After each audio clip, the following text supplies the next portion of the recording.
Olá, meus queridos, espero que todos estejam muito bem, que estejam tranquilos, tá? Hoje nós tivemos a prova da Polícia Civil do Piauí e eu vou fazer aqui o comentário da prova de raciocínio lógico, tá? Então vamos ver as questões. Bom, independente da cor que você pegou na sua prova, né? Essas questões estavam na prova. Então a primeira questão diz o seguinte: um terreno quadrangular regular. Primeira informação importante, olha. Se ele está falando que é quadrangular regular, é porque isso aqui, pessoal, olha, é um quadrado, ok? É um quadrado. Então a gente sabe que a figura ela é de um quadrado. Tem lados medindo L metros, então aqui tem lado L, aqui tem lado L, aqui tem lado L, aqui tem lado L, já que ele é um quadrado, tá? E a área medindo A metros, então aqui vai ser A. O terreno passará por uma obra de ampliação, ou seja, ele diz que ao final da qual será mantida a sua forma quadrangular, ou seja, vai se tornar um quadrado ainda, só que maior, tá? Ele quer saber o aumento percentual a ser dado sobre o lado, porque você nota que aqui tem um lado com essa área A. Agora, se a área agora é 3A, quanto vai medir agora esse lado desse quadrado? Ele quer saber o aumento percentual do lado, sabe? Daqui para cá, o aumento percentual. Bom, para essa questão a gente vai usar o seguinte artifício. Ó. Você nota que ele não disse o valor da área e também não está perguntando o valor da área. Então a gente pode chamar a área do valor que a gente quiser para fazer a questão. Então vamos chamar aqui de 100 o valor da área. O valor da área vai ser 100 metros quadrados.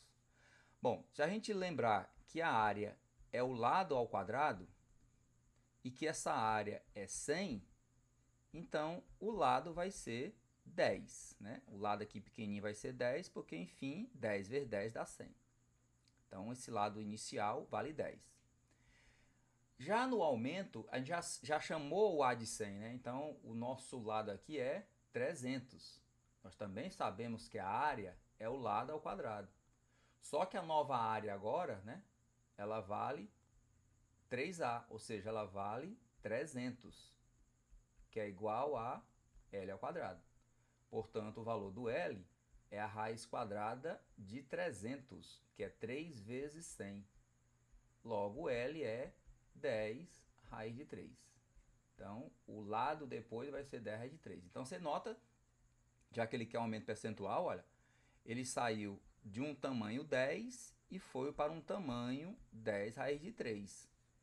Você está vendo que o aumento foi exatamente isso aqui, olha, raiz de 3, porque era 10, foi para 10 raiz de 3, o aumento está bem aqui, raiz de 3.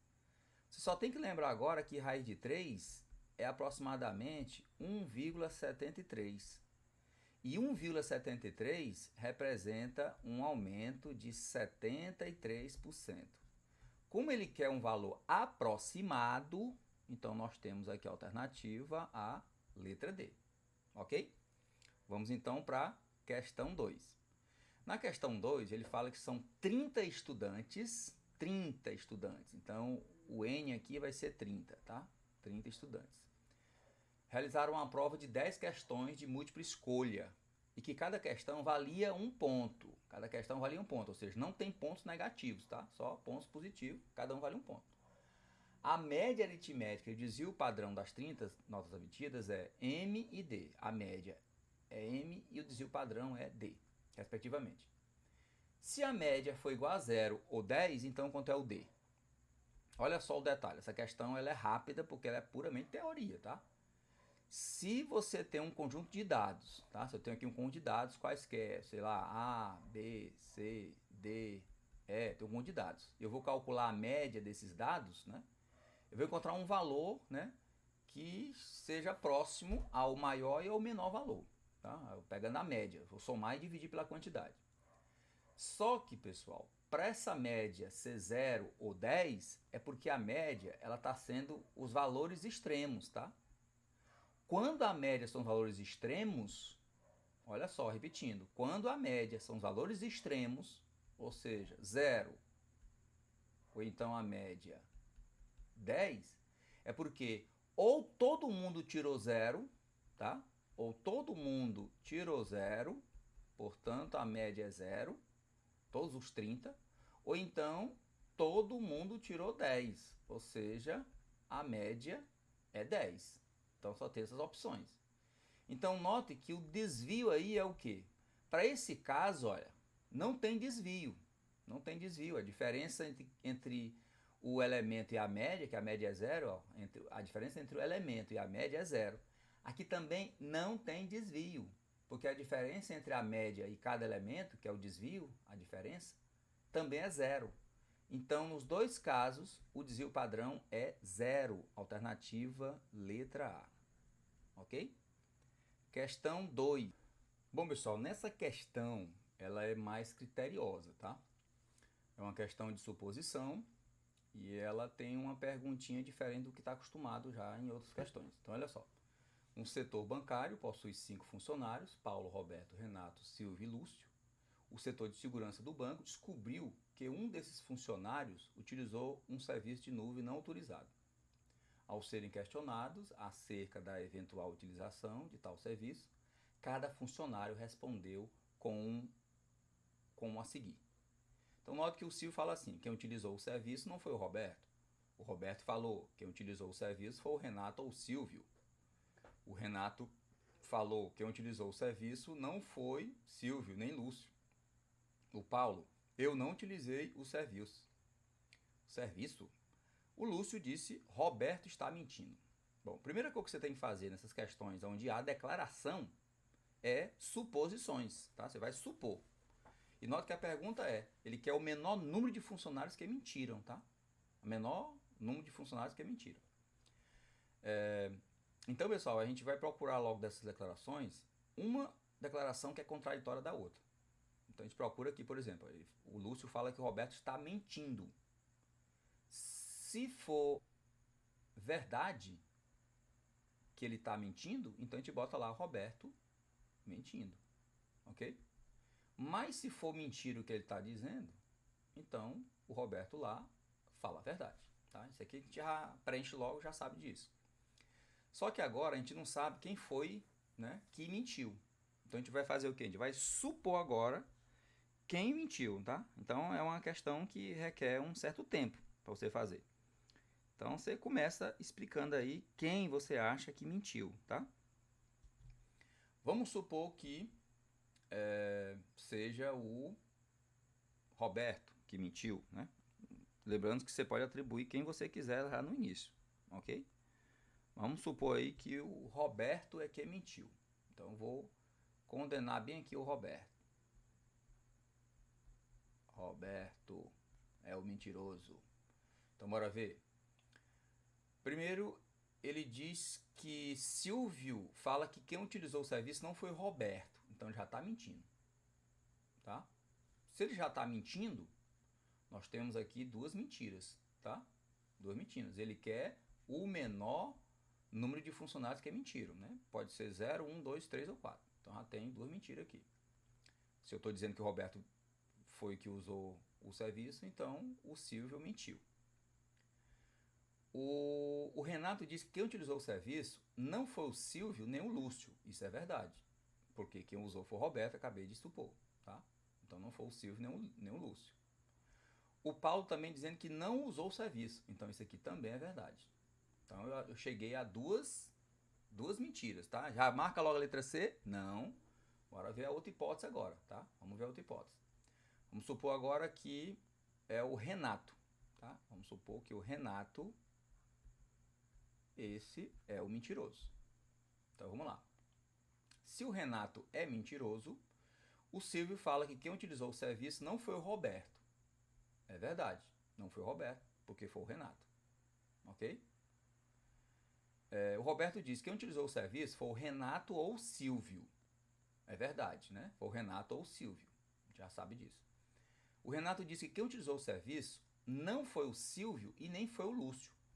Isso é verdade. Não foi o Silvio nem foi o Lúcio porque foi ele, o Renato.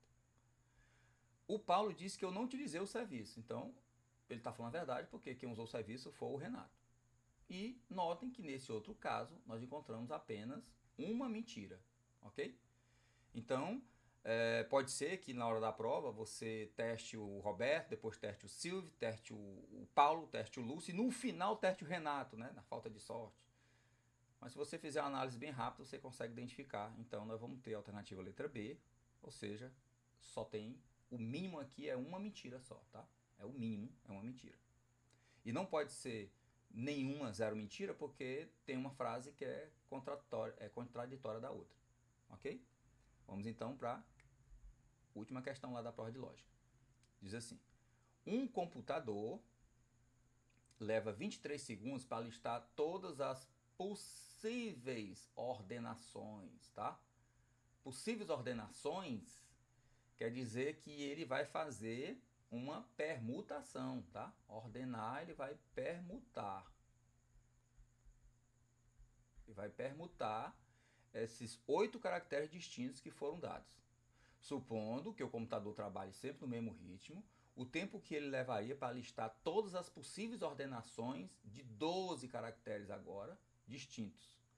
Então, você vai perceber que isso aí é uma questão de regra de 3, tá?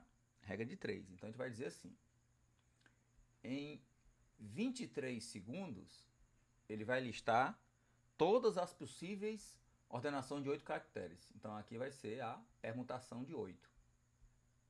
E a permutação de 8 é 8 fatorial, tá? Não vamos nem calcular agora, não. Então, ele quer saber agora quanto tempo, se agora são 12 caracteres. Então, se são 12 caracteres, permutação de 12, que é 12 fatorial. Como isso aqui é diretamente proporcional, você vai fazer o produto meio pelos extremos.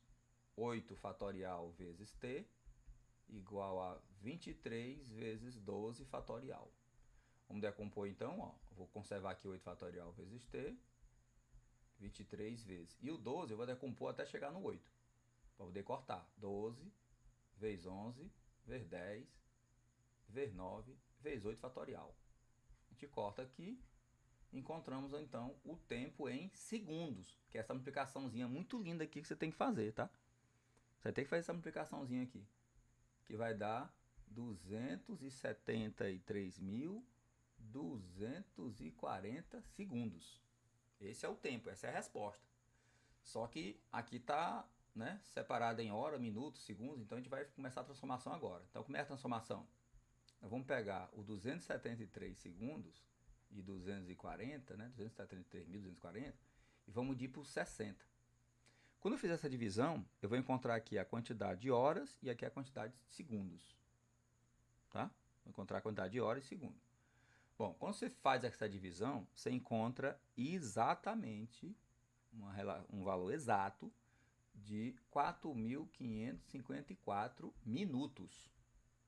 Tá?